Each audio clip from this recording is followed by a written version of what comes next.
thank you very much indeed for your company. And regular listeners to the show will know between 1 and 2 we like to bring somebody into the studio to have a little chat. Now today I'm going to be educated big time about cricket as we bring into the studio. It is Simon Weatherall. Good afternoon, Simon. How are you? Hey Steve, great to be here. Yeah, good to have you here in the studio. Thank you very much indeed. You're part of the Phuket Cricket Group, is that right? Yes, for my sins, I've taken on the role of the, as of the recent AGM held last night, of the tour director responsibility. Yeah. Okay, the AGM last night, there's been a lot of talk about it. Just clear up a few things for us on exactly what happened. Well, it's business as usual down there. The same group of people are involved. We've got Mark Ashman, who's been re-elected as chairman. A couple of minor changes. A name that's probably familiar with your listeners is Simon Saman, who has taken over as treasurer. Really? You're letting him in charge of the treasury? Okay, cool. And then we've got Mark Wetton, Wets as he's commonly referred to. He has taken over now as done a position swap with Simon. Right. And then we've got Stuart, who's always been Stuart Redding, who's been very, very good over the years, who has taken over the role of secretary, continued that on. Okay. So a lot going on. That's moving forward. The actual AGM itself, anything else discussed during the AGM? For instance, the ground and also the conditions and how things are going to move forward for the Phuket Cricket Group? Yeah, absolutely. Just a quick one for your listeners that may not know the background. We've been very fortunate that Mr. Alan Cook, MBE, donated some land and built a ground for us about 2 years ago now. And we really have a magnificent playing facility out there. So Alan's getting on in years. I don't think he'd mind me saying that. I hope he's not listening. No. I don't think he'd mind me saying that. And one of the things was, while he was always happy to give back to the sport, he didn't really want to be involved in the day-to-day management. So yeah, become a full-time position for him, yeah? Yeah, pretty much. Right. So what we're looking at now is taking over the day-to-day management of the facility, letting him enjoy his retirement a little bit more. And so part of that process, obviously, we're looking at how we're going to plan our financing for that and the personnel involved coming forward over the next 1 year, 3 years, and then into the long future. Is there a thriving cricket community here in Phuket? Yeah, we've got, on numbers now, we've got about 130 members, and about 96 of those are senior or adult members. Then we've got 16 youth members, and then we've got our small contingent of social members. Right. There really is a fantastic facility down there, a nice bar. So it's a beautiful place on a Sunday to come and watch the cricket and have a nice cup of coffee or a cool ale. Mm-hmm. So it's... Where actually is it, for those who don't know where it is? Okay. Probably the easiest way to describe it is it's in very close proximity of Heroines Monument. Mm-hmm. It's in the back of Talang there. There's some signs that have been put up recently that'll help people. That's right, I've just seen them, yes. Yeah, they're quite nice. But for anybody that's interested in finding it, the easiest way to do it is to go onto the website, which is phuketcricketgroup.com. And they can go there, and it's got maps and everything else. It's got all of the latest news, all of our fixtures, what's going on. And as I said, very easy to follow directions to the ground. Okay, let's talk a little bit about Phuket Cricket Group and the Youth Academy, because that's a big part of the future, isn't it? Yeah, it's one of the things that the people involved in cricket here, it's one of the things that it's nice to be able to give back to the community, to the sport. And that's been one of Mark Ashman's very big achievements in the last 12 months, is to get the whole process going again. We do a league every Saturday morning. We have children from the age of 6 upwards, and it's quite a relaxed environment. It doesn't cost the kids anything to come down and do it, so parents that are looking for a couple of free hours on a Saturday morning, it's a good place for them to bring their kids down. They can run around, do something healthy, learn a new sport, and then we've got trained coaches down there. A number of them have ICC qualifications, level 1 coaching and level 2 coaching. So they're in safe hands, and it's been something that's been really well set up by Mark and the guys recently. The other thing that they're doing now, because we understand that not all the kids can get down there in the schools, we've been doing in-house sessions at some of the schools. Oh, that's very good. So probably there shouldn't be too many teachers or headmasters, headmistresses listening at the moment, but if they are, or any of the parents out there want to get involved, we will happily turn up to any school and do in-house training sessions for them as well. Well, you can promote that on your website, and we can play it on our playback as well. Even though we're doing this interview live, they can hear it again. So we'll push that forward on the website as well. That's a great idea. So that's getting the Tomorrow cricketer involved, part of the Phuket Cricket Group, and we're going to talk a little bit more about what they've got going on very shortly here. Good afternoon to you. Lifestyle here, brought to you by the Panache Restaurant, Outrigger Laguna. Steve with you through until 3 o'clock this afternoon. And we'd like to bring somebody into the studio between 1 and 2. And today we brought Simon Weatherall in, who's from the Phuket Cricket Group. And he's been telling us all about what happened at last night's AGM. If you missed it, oh, unlucky, you missed out on all the gossip. Never mind. You can always listen back on our playback. We were just talking about the Youth Academy here. And I'm just inquisitive to know, are young Thais interested in cricket? Yeah, Steve, I'm glad you asked. It's one of the areas we're really trying to develop. We have done some projects at the schools, and we do have a couple of them that come down on our regular Saturday mornings. There's a Sawadee League that we do, which a number of the schools are involved in, and there's some big rivalries starting to develop there, even at such an early age. Great. BIS and Head Start are very keen to go at it, but we've got a Thai school in there as well that I think surprised all of them last time round. So the next time it'll be very interesting to see, but the great thing is that it is expanding. Any of the Thai schools, that for us would actually be a very important priority to get them involved, because cricket is a relatively new sport here. Of course it is. So you're giving them a great bit of education there as well. Interestingly enough, you're like me, worldly wise, and travelled around and mixed in with different communities. Thais are very sporting people as well, so cricket would be really good for them, wouldn't it? Yeah, it's one of the great things about cricket is it develops a whole lot of skills that may not be like, most people will play football or soccer, for depending on the part of the world you come from. Yeah. So cricket brings in a completely different skill set, which is, football's not for everybody. I haven't seen a lot of baseball or softball here, but the cricket brings in a skill that is new and a lot of fun. So. Good on them, and we'll give you details of how you can get involved very shortly. Looking at the website now, the PCG website itself, looking at the league tables, do you want to mention who actually won the last league title? I should, and it's the league just finished recently, and with probably what was a huge comeback victory, which surprised most people that were watching on the day. The title this year went to Laguna. Well done, Laguna. Quite nice, actually, because the sponsorship of the show is Outrigger Laguna, so they get double mentions there. So you've got a lot going on this particular year. Obviously, we've talked about the league. We'll find out when the league starts again. But you've got a couple of big competitions you want to mention as well, haven't you? Yeah, absolutely. We're getting ready to. We're just having a little bit of a break between the league, and now we've got an upcoming T20 tournament, which for listeners that are aware of it, you know what T20 is. For people that haven't, it's a much shorter version of the game, a lot more explosive, very exciting, with lots of boundaries, lots of fours and sixes. A lot shorter version of the game takes 3 hours for a match, so it's something that people can come down and you can bring the family, and it's something that doesn't take too long, so they won't get bored. Interestingly enough, I from a cricket point of view, I'm surprised that's not been sold to the Americans. T20 in a big way, because it's a bit like a baseball situation. It'd do well there, wouldn't it?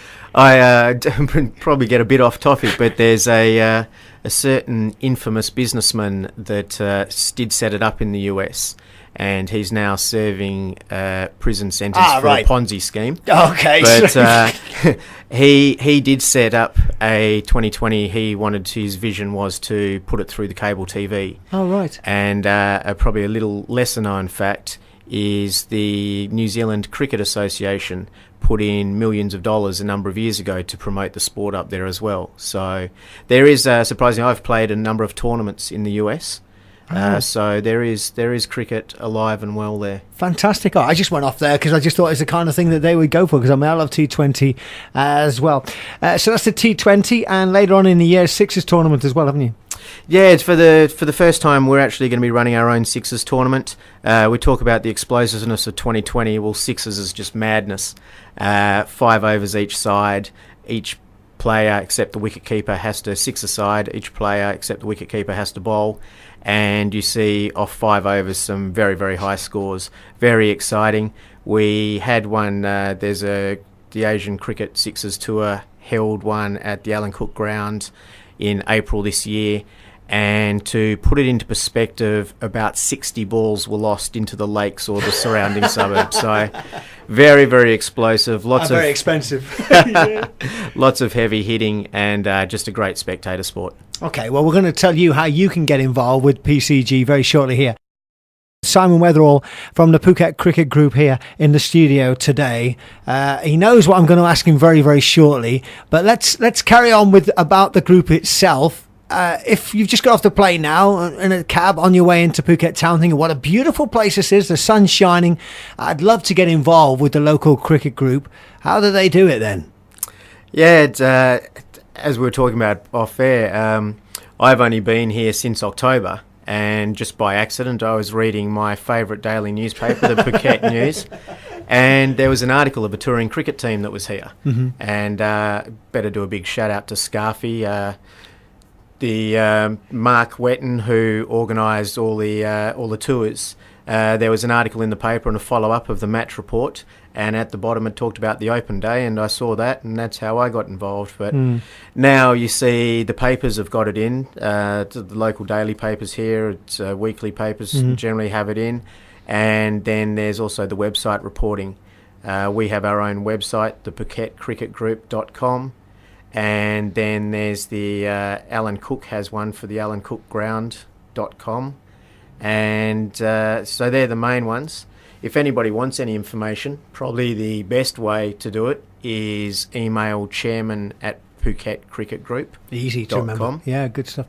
It's interesting you should say that, because going back to the very start of our conversation with your AGM and moving things forward, this is good. And obviously the more and more people get aware of this, it's better for the club to sort of go forward itself as well. Well, absolutely. This year we've committed to taking over a long-term lease of the facility and doing all the day-to-day expenses and running of it. So to make it worthwhile, to make it better for everybody, the more people involved, makes it a bit more exciting, mixes things up. You don't want to be playing the same teams all the time, so it mixes it up a bit. So anybody that wants to play, and I mean, as said, we've covered the juniors from 6 years old up to we've got people playing in their 60s. Oh, right. So okay. it's not about skill.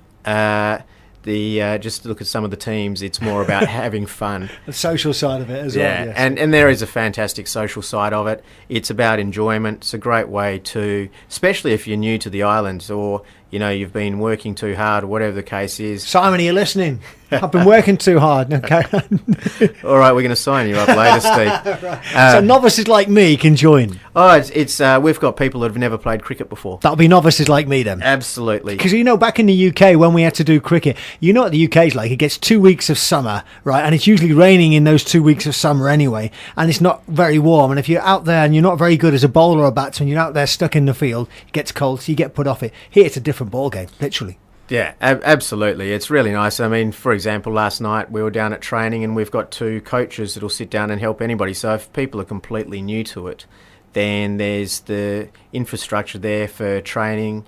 They can start off nicely at their own pace, and we've got people that never played before who are now playing quite good cricket. So, well, good on you guys. Well done. Yeah, it's more about the social aspect, the fun of it. And you know what they always say, the more the merrier. Are you any good? Personally? I'm putting you on the spot now. How do I answer that one? Yeah, I didn't do too badly this season. That's okay. So, right, well, we're going to talk about international cricket very shortly here on Phuket's Live 89.5. And in fact, we'll bring you bang up to date with the score that happened last night. Lifestyle show brought to you by the Panache restaurant Outrigger Laguna, who incidentally won the last league title. I've got to get that in again. In fact, while we're here, you couldn't be able to do this kind of thing without the wonderful help of the sponsors, could you? No, Steve, you're right. And I want to do a big thank you to Jones Lang LaSalle Hotels. They were the sponsor of this year's league. And without people like that and the kind sponsorship, cricket's really just not possible in a place like this. Now, you're a connoisseur of cricket. We've been talking off the air. Look, I'm only going to touch on this a little bit. It's just bad timing for you that you should come in. Is that the time? Yeah, I know. No, got to go already. Oh, no, its timing now is 85. Oh, no, it's not. It's that's the score that Australia got last night. Well, whatever time it was, against India. But it's only a warm-up game, wasn't it? Yeah, I think they lost by about 230 runs, wasn't it? Yeah.